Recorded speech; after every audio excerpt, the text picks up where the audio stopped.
इस कपकपाती हुई ठंड में भटिंडा की इस पवित्र भूमि पर, पंजाब की इस पवित्र भूमि पर आप पूरी रात से इस शिव महापुराण कथा का इंतजार कर रहे हैं और अब श्रवण कर रहे हैं। यह अविरल भक्ति है आपकी। कथा के आयोजक बांके बिहारी सेवा समिति भटिंडा पंजाब, कथा के मुख्य यजमान श्री अमरजीत जी मेहता पंजाब क्रिकेट एसोसिएशन, समाज सेवी भटिंडा पंजाब से, जिन्होंने इस पवित्र कथा को भटिंडा शहरवासियों को ही नहीं, संपूर्ण पंजाब को, संपूर्ण हरियाणा को, संपूर्ण राजस्थान को, संपूर्ण जम्मू कश्मीर को, उत्तराखंड को ये पवित्र कथा देकर अपनी जिंदगी को सार्थक किया है। एक बार जोरदार ताली बजाकर यजमान परिवार के लिए साधुवाद, धन्यवाद, जिन्होंने इस पवित्र कथा का लाभ आप और हमको दिया। शरीर है, मानव का देह है, मनुष्य का शरीर, मानव का शरीर, ये बड़ी मुश्किल से मिलता, और जितना मुश्किल से मानव का शरीर मिलता है, उतनी ही मुश्किल से भगवान का भजन हो पाता है। आप इसको सरल ना समझे कि आप शिव महापुराण की कथा में जाकर बैठे हैं तो ये बहुत सरल है। ना ना ना, जो पूरी रात से इंतजार कर रहे हैं इसी ठंड में, इतनी कपकपाती हुई 4 डिग्री 5 डिग्री टेम्परेचर में, जरा विचार करिएगा, क्या शिव पुराण सुनना सरल बात है? शरीर मानव का मिलना जितना कठिन है, मानव का शरीर मिलना जितना कठिन, उससे ज्यादा कठिन है भगवान शंकर की अविरल भक्ति को प्राप्त करना, भगवान शिव की अविरल भक्ति को पाना। शरीर मिल भी गया, मान लो शरीर तो एक किसी को भी मिल जाता है। कई लोग ऐसे हैं जो पलंग पर पड़े हुए हैं, कई लोग ऐसे हैं जिनकी बुद्धि काम नहीं कर रही, कई लोग ऐसे हैं जिनका हाथ पैर थर थर कांप रहा है, कई लोग ऐसे हैं जिनका शरीर काम नहीं कर रहा है, व्हील चेयर पर है, कोई वॉकर से चल रहा है, कोई छड़ी पकड़ कर चल रहा है, किसी का शरीर काम कर रहा है, किसी का नहीं कर रहा। शरीर मिलना ये बहुत अच्छा, शरीर मिल जाना, अच्छे स्वरूप में आ जाना, हाथ अच्छे हैं, पांव अच्छे हैं, नेत्र अच्छे हैं, किडनी लीवर सब अच्छा है, फेफड़े सब अच्छे हैं, नासिका अच्छी है, श्रवण अच्छा है, नयन अच्छे हैं, भगवान ने अपना शरीर अच्छा बनाकर भेजा, तो भगवान को धन्यवाद देना कि तूने अच्छा दिया। अच्छा शरीर मिल जाए ये बहुत कठिन विषय है, बहुत कठिन विषय। आपको जो ये शरीर मिला है ना, और हमको और आपको जो सबको, संसार के लोगों को ये शरीर मिला, ये भगवान की बड़ी कृपा से मिला। अब भगवान की इतनी कृपा हुई कि आपको और हमको ये शरीर मिल गया, और कई लोग ऐसे हैं शरीर तो मिला पर मालूम पड़े व्हील चेयर पर रहना पड़ रहा, शरीर तो मिला मालूम पड़े पलंग पर पड़े रहना पड़ रहा, शरीर तो मिला मालूम पड़े कि ये हाथ पैर कोई काम ही नहीं कर रहा है। शरीर तो मिल गया, शरीर तो प्राप्त हो गया, और ये शरीर काम ही ना करे तो फिर शरीर परमात्मा ने दिया तो फिर ये अच्छा थोड़ी ना लगेगा। और कृपा की ना होती जो आदत तुम्हारी, कृपा की ना होती जो आदत तुम्हारी, तो सोनी रे अदालत तुम्हारी, गरीबों के दिल में जगह तुम ना पाते, तो किस दिल में होती इबादत तुम्हारी। अगर भगवान कृपा ना करता, दया ना करता, उसकी करुणा ना होती, उसकी दया ना होती, तो ये शरीर भी अच्छा नहीं मिला होता। दुनिया का सबसे पहला सुखी व्यक्ति है निरोगी काया, दूसरे नंबर पर है घर में माया, पहले नंबर पर है आपकी काया सुखी हो, शरीर सुखी है।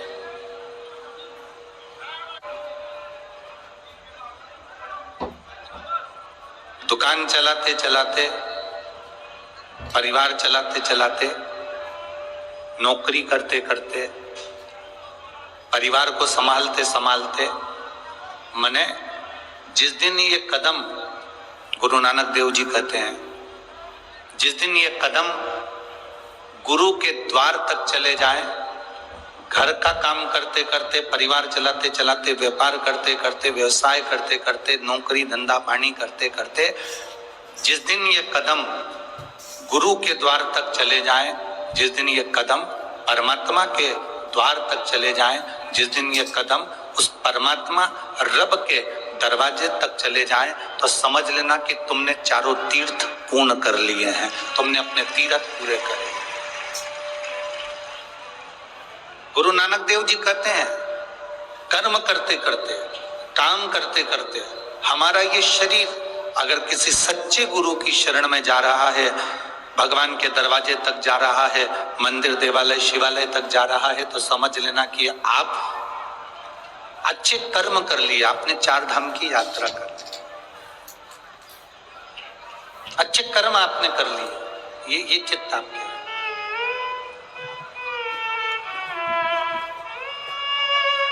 और मैंने तेरे ही भरोसे बाबा, तेरे ही भरोसे हवा बिच उड़ती जावांगी, बाबा डोर हथों छठी ना में कटी जावांगी, बाबा मैं तेरी पतंग शंभू, मैं तेरी पतंग हवा बिच उड़ती जावांगी, बाबा डोर हथों छठी ना में कटी जावांगी।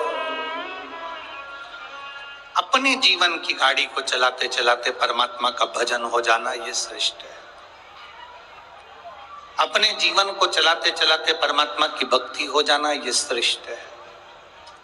हम एक बार पहले कथा में कहे हैं, शायद भटिंडा के मेरी जीजियों ने, मेरे जीजाओं ने, मेरी बेटियों ने, मेरे भाइयों ने सुना होगा, जितने लोग यहाँ कथा सुनने बैठे हैं इनने भी सुना होगा। हमने पहले कथा में कहा, जब तक तुम्हारी नौकरी चले, जब तक तुम्हारी दुकान अच्छी चले, पत्नी के जेवर बनवा दो। बोला था कि नहीं बोला था? जम के तो बोलो, बोला है ना? तुम्हारी दुकान अच्छी चल रही हो, तुम्हारी नौकरी अच्छी चल रही हो, तो पत्नी के जेवर बनाओ। व्यापार अच्छा चल रहा हो, नौकरी अच्छी चल रही हो, तो फिर प्लाट ले लो। नौकरी अच्छी चल रही हो, दुकान अच्छी चल रही हो, व्यापार अच्छा चल रहा हो, तो फिर मकान बना लो। अगर तुम्हारी दुकान अच्छी चले, तुम्हारी नौकरी अच्छी चले, तो उस चलती हुई नौकरी में, उस चलते हुए व्यापार में तुम अपना प्लाट ले लो, मकान बना लो, पत्नी के जेवर बना लो, जो काम करना है चलती हुई नौकरी में कर लो। रिटायरमेंट के बाद नहीं कर पाओगे। दुकान पर बैठे बैठे शिथिल हो गए, अवस्था ढल गई, फिर नहीं कर पाओगे। अभी दुकान अच्छी चल रही है, नौकरी अच्छी चल रही है, तो जो काम करना है वो कर लो। शिव महापुराण भी यही कहती है, जब तक शरीर अच्छा चल रहा है तब तक भजन कर लो, और जब तक तुम्हारी घर में चल रही है तब तक दान करो। तुम्हारा शरीर अच्छा चले जब तक खूब भजन करो, तुम्हारा घर में तुम्हारा हक चले, तुम्हारा घर में तुम्हारा नाम चले, तुम्हारा लोग कहना माने, तब तक तुम दान पुण्य भजन संकीर्तन सत्संग जो जो कुछ तुम्हें करना है वो सब कर लीजिए, सब करो। रिटायरमेंट होने के बाद फिर आप प्लाट नहीं ले पाओगे। दुकान चलते चलते थोड़ी भी डाउन हो गई फिर आप बंगला नहीं बना पाओगे, फिर आप पत्नी के जेवर नहीं बना पाओगे। अभी चल रहा है तो कर लो, शरीर चल रहा है भजन कर लो, शरीर चल रहा है तो शिव महापुराण की कथा पंडाल में जाकर बैठकर सुन लो। शरीर नहीं चलेगा तो ना पंडाल में जा पाओगे, ना मंदिर जा पाओगे, ना कहीं दर्शन के लिए जा पाओगे। तुम्हारे घर में चल रही है तब तक दान करो, लंगर चलाओ, भंडारे करो, भोजन कराओ, प्रेम से सब कुछ।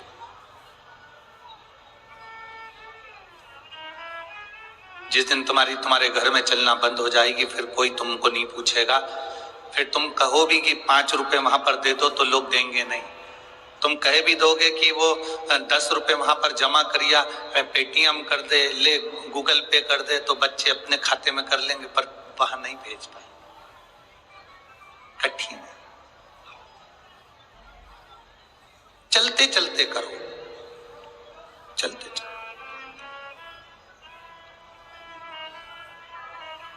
प्रथम सुख है निरोगी काया, ये शरीर का प्रथम सुख है, पहला सुख है। अगर ये शरीर, ये काया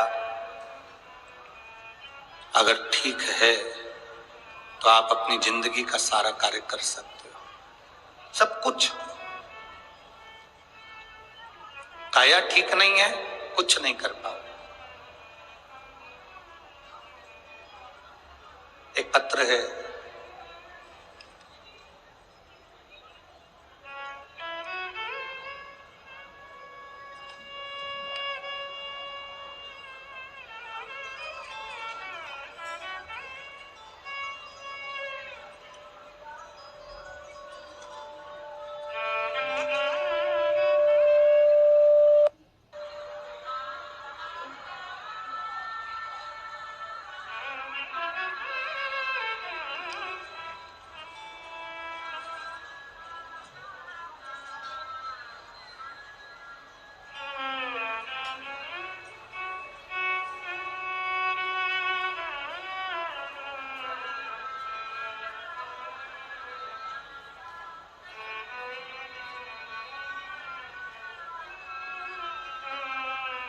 मेरा नाम अमन सोनी है और मैं सिरसा हरियाणा का रहने वाला हूँ। कहीं बैठे हो तो हाथ हिला सकते हैं। अमन जी सोनी, सिरसा हरियाणा। कहीं बैठे हो तो हाथ हिला सकते हैं। मेरा नाम अमन सोनी है, मैं सिरसा हरियाणा से यहाँ आया हूँ। मेरे पिताजी का नाम श्री धर्मपाल सोनी है।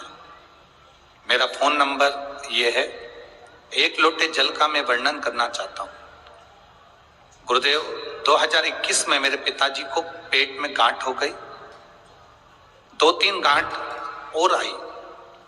पहले 2014 में एक बीमारी हो गई थी जिसमें नसें इनकी चोक होने लगी थी, जिसकी दवाइयां चल रही थी, जिसको प्रेक्निज्म ऐसी बीमारी कहते हैं जिसमें शरीर की नसें धीरे धीरे सिकुड़ना चालू हो जाती हैं। वो बीमारी इनको हो गई थी। कहीं बैठे हो तो हाथ हिला सकते हैं। पीछे है, हाथ हिलाओ एक बार। हाँ ठीक है। अच्छा, इधर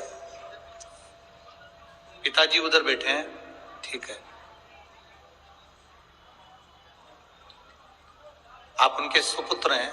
अच्छा, पिताजी से निवेदन है वो भी हाथ हिलाएं, आप भी हाथ हिला दीजिए। शंभु श्री शिवाय नमस्तु। एक बीमारी हो गई थी जिसमें नसें चोक होने लगी थी, शरीर सारी नसें सिकुड़ने लगी थी। फिर धीरे धीरे एक हाथ एक पैर कांपने लगा, काम करना बंद कर दिया। 2021 में उन्हें पेट में दर्द हुआ, तब सोनोग्राफी करने पर पता चला कि उन्हें पेट में हड्डियों के कैंसर हो गया। गुरुदेव, पेट में रहते हुए वो कैंसर पूरे शरीर में फैल गया। अस्पताल में उनको रखा, कोई आराम नहीं आया। तब हमने पंजाब बठिंडा में दिखाने आए। साहब ने कहा कि कीमो करना पड़ेगा। एक कीमो करवाकर हम घर वापस चले गए। कीमो करवाने के बाद भी आराम नहीं हो पाया। तब हमारे नजदीक में कोई ताई रहती हैं, उन्होंने हमसे कहा, वो सियोर वाला महाराज कहता है टीवी पर कि 1 लोटा जल समर्पित करा करो, किसी को भी घर के व्यक्ति को मंदिर भेज दो, जल चढ़ाए, वो जल लेकर आए और इनको दो। बेलपत्री का सेवन करो। गुरुदेव, हम लोग आज के समय की पीढ़ी, हम कैसे विश्वास कर लें कि कैंसर जैसा रोग शिव जी पे जल चढ़ाने से समाप्त हो जाता है। हम लोग आज के जमाने की पीढ़ी, पढ़ी लिखी पीढ़ी, इस बात पर हम भरोसा नहीं करते। पर बगल वाली ताई ने कहा कि एक बार चढ़ाकर देखने में क्या जा रहा है। हम लोगों ने जल चढ़ाना प्रारंभ करा और वो जल लाकर पिताजी को देना प्रारंभ करा। गुरुदेव, बेलपत्र बाबा की चढ़ी हुई लाकर देना पड़ी। 15 दिन तक हमने लगातार यही प्रयोग करा और बाबा की कृपा से हम उनको दूसरी बार जांच कराने के लिए जब लेकर गए तो बाबा की ऐसी कृपा हुई कि उनका कैंसर नेगेटिव अर्थात नील के बराबर आ गया। हम बाबा को धन्यवाद देने के लिए आए हैं। अब उनका जो शरीर कांपता था वो भी अच्छे से काम कर रहा है और बाबा की कृपा से वो स्वस्थ हैं। आज इस पवित्र प्रांगण में प्रणाम करने के लिए आए हैं। उन्होंने एक लाइन बहुत अच्छी लिखी है कि कर दिया माला माल काशी वाले ने, खोल दिया भंडार काशी। अब ठीक है बाबू, एक बार दोनों हाथ हिला दीजिए। श्री शिवाय नमस्तुभ्यम। शिव तत्व की प्राप्ति इसी को कहते हैं। शंभु,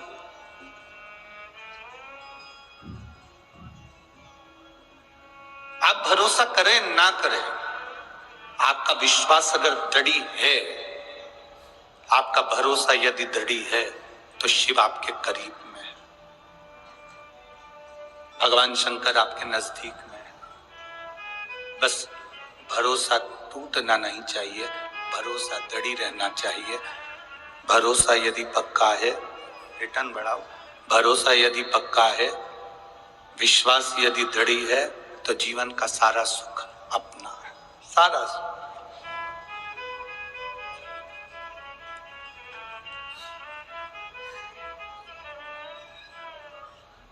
बैठे हो आप यहां, शिव की कृपा है। सुन रहे हो कथा, शिव की कृपा है।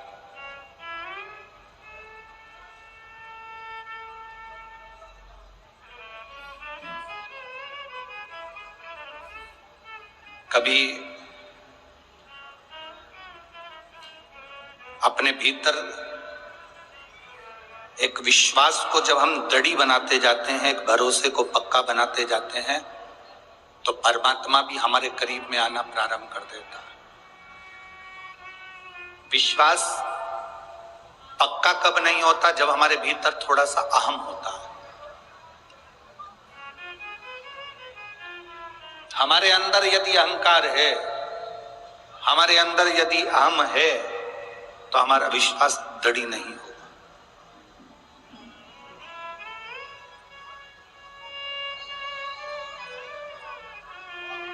जो तुमने खाया है,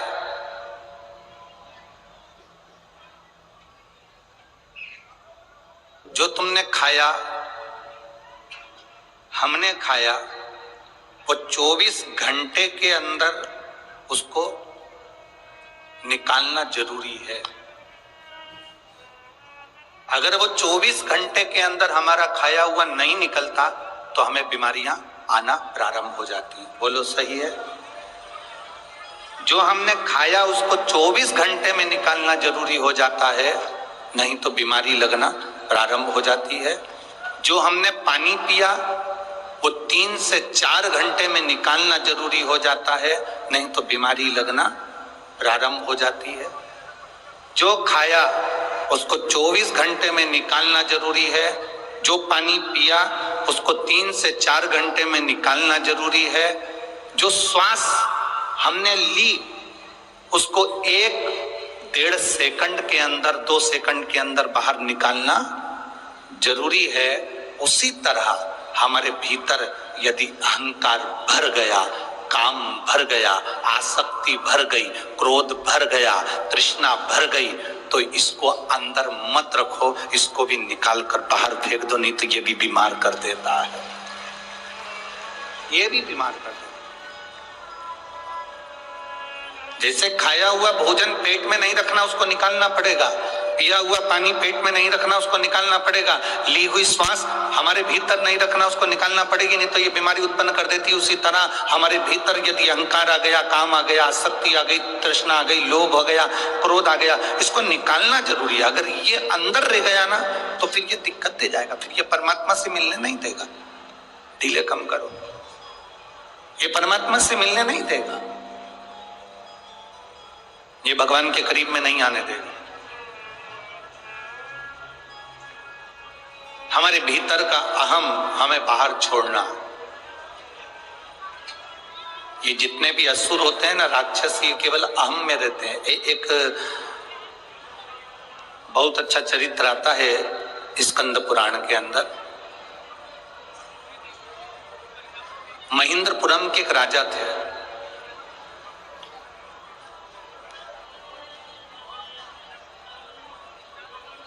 बड़े आनंद के साथ वो निवास किया करते थे। उनकी धर्मपत्नी भी भगवान शिव की भगत थी और महेंद्र